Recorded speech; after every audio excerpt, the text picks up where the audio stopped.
নমস্কার, পেজ ওয়ানে আপনাদের সবাইকে স্বাগত জানাই। আজ পেজ ওয়ানে আপনাদের সঙ্গে রয়েছি আমি মৌপিয়ার সঙ্গে রয়েছি আমি কোয়েল। আর কোয়েল, আজকে পেজ ওয়ানের শুরুতেই আমরা চোখ রাখবো খাগড়াগড় কাণ্ডের বিস্ফোরক তথ্যে। একেবারেই তাই।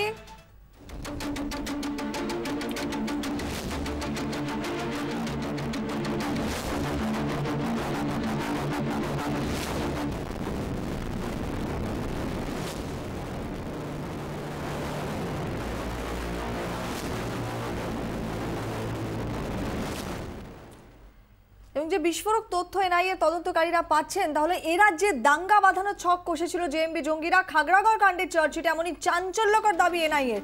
সেই লক্ষ্যে এ রাজ্যের বেশ কিছু যুবকের মগজ ধোলাই করে তাদের অস্ত্র প্রশিক্ষণ দেয় জঙ্গি সংগঠনটি। হাওড়া এবং বীরভূমের একাধিক জায়গায় সেই প্রশিক্ষণ হয়, এমনটাই জানাচ্ছে এনআইএ। আরো বিস্তারিত জানবো, আমাদের প্রতিনিধি নিউজরুম থেকে সরাসরি রয়েছেন সিজার মন্ডল। সিজার, কিসের ভিত্তিতে এনআইএর গোয়েন্দারা এ ব্যাপারটাই নিশ্চিত হচ্ছেন যে জেএমবি জঙ্গিরা এ রাজ্যে ঘাঁটি গেড়ে এর দেশেই হামলা চালানোর পরিকল্পনা করছিল?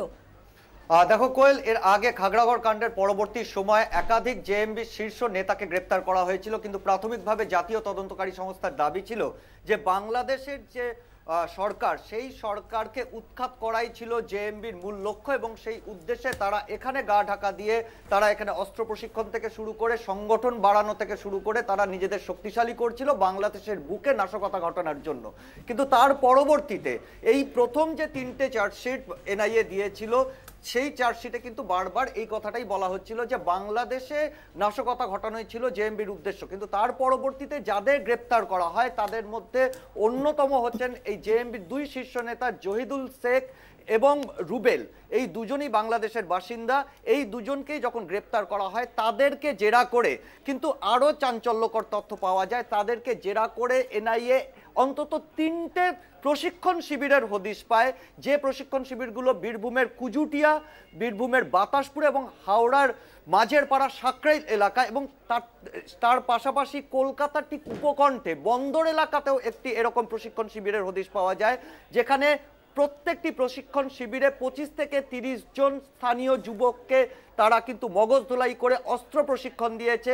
সেই অস্ত্র প্রশিক্ষণের ভিডিও ফুটেজ পাওয়া গেছে। AK-47 কিভাবে হ্যান্ডেল করতে হয়, মেশিন গান কিভাবে হ্যান্ডেল করতে হয়, বা রকেট লঞ্চার কিভাবে হ্যান্ডেল করতে হয়, এই ধরনের মারাত্মক অস্ত্র কিভাবে ব্যবহার করা তার প্রশিক্ষণের ভিডিও পাওয়া গেছে।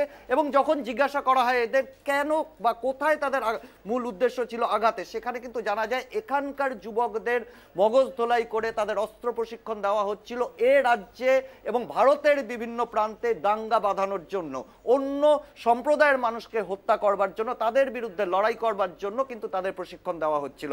এবং সেই জায়গা থেকে কিন্তু এটা স্পষ্ট হয়ে গেল জেএমবি কিন্তু আর খালি বাংলাদেশের থ্রেট নয়, এ রাজ্যের বুকে ভারতেরও কিন্তু সবথেকে বড় থ্রেট এই মুহূর্তে।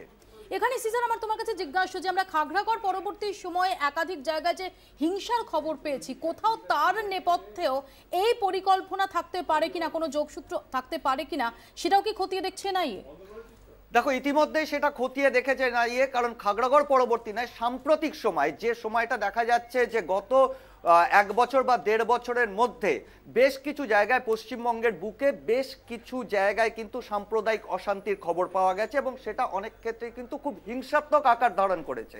এবং সেই জায়গায় দাঁড়িয়ে খুব উল্লেখযোগ্য যে সাকরাইলে তাদের ক্যাম্প থাকা, বন্দর এলাকায় তাদের অস্ত্র প্রশিক্ষণ হওয়া, এর সমস্ত জায়গাটাই কিন্তু কোনো না কোনোভাবে এনআইএর গোয়েন্দারা কিন্তু অনেকাংশেই নিশ্চিত যে এর পেছনে কিন্তু এই জেএমবি জঙ্গিদের একটা মদত আছে। এবং যে জেএমবি জঙ্গিরা যাদের রিক্রুট করেছিল, যাদের অস্ত্র প্রশিক্ষণ দিয়েছে, মগজ ধোলাই করেছে, তাদের ভূমিকা আর নেই এই কথা কিন্তু তারা বলতে পারছেন না। এবং সেই কারণেই তারা কিন্তু সেই সমস্ত যারা প্রশিক্ষণ ইতিমধ্যে নিয়েছে তাদের খোঁজ চালাচ্ছেন, তাদের গ্রেপ্তার করার চেষ্টা চালাচ্ছেন, কারণ তারা মনে করছেন যে এর পেছনে তাদের ভূমিকা রয়েছে।